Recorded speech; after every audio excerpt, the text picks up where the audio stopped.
A robust house requires a strong foundation. For a strong foundation, a contractor can provide the best quality materials but relies on the architect for a solid design. Without this, the contractor cannot build a durable house, even with the best intentions. The same can be said for CSO's efforts in development. Without the right enabling environment, even the strongest CSOs will not be able to perform. Perhaps the legal and regulatory environment provided by governments is the most determining element for a CSO enabling environment. There are 6 stepping stones for creating legal and regulatory environments that are considered enabling. The first stepping stone is respect for and promotion of fundamental freedoms. Providing an enabling environment for CSOs needs to be consistent with internationally agreed rights. The most CSO-relevant rights are to freedom of association, assembly, and expression. This means that individuals or organizations have the right to join or leave groups voluntarily. Groups have the right to take collective action to pursue the interests of their members, and associations have the right to accept or decline membership based on certain criteria. It also means that individuals or organizations have the right to assemble in public places, for example for protests, and communicate their opinions and ideas in the public sphere or the media. These rights are protected in international declarations, such as the well-known Universal Declaration of Human Rights and the International Covenant on Civil and Political Rights. The second stepping stone is the establishment of a legal framework for CSOs. It refers to the fact that CSOs need an enabling legal and regulatory framework. Of course, there are many variations around the world to what such frameworks for CSOs look like. This could be CSO-specific legislation, or CSOs could be covered in a broader law. Governments can create a favorable environment for CSOs by making sure that the legal and regulatory environment facilitates rather than complicates CSO formation, registration, and operation. This is stepping stone number 3. A legal and regulatory framework that is enabling for CSO formation means that every individual has the right to join or participate in a CSO without discrimination.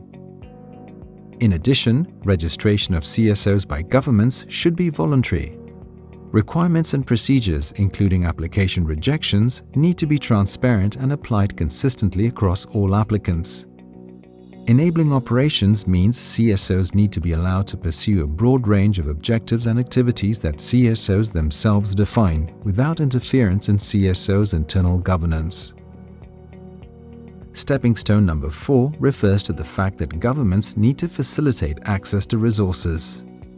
Access to resources is critical for CSOs' ability to pursue their objectives and activities, as well as to their sustainability. Access to various resources helps to reduce CSO's dependency on one particular source. In addition, legal and regulatory frameworks need to facilitate, not restrict, CSO's access to funding. This includes from both domestic and foreign sources.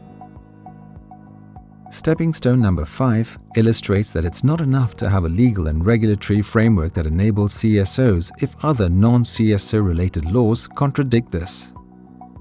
If other laws, regulations, or policies may be having a restrictive effect on CSOs, there can be unintended consequences that undermine the enabling elements of CSO laws. A classic example is that of regulations related to security and counter-terrorism. Terrorism needs to be contained, but care needs to be taken so that counter-terror regulations do not impede the rights to freedom of association or CSO's ability to access financial resources. We've made it to the 6th stepping stone, which is CSO engagement in drafting or revising CSO-related laws, policies, and regulations. The task team very much believes in involving CSOs in policy dialogue and policy development. This also applies to the drafting or revising of CSO-related laws, policies, and regulations.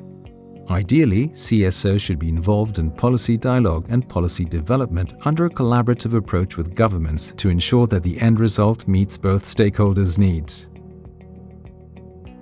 Governments can follow these 6 stepping stones to enable CSOs to maximize their contributions to development. Simultaneously, CSOs can hold governments to account in ensuring that they provide an enabling environment and uphold the international principles they have committed to. So now that you know exactly what is needed for an enabling legal and regulatory environment for CSOs, perhaps you can reflect on how some of these elements apply in your own environment.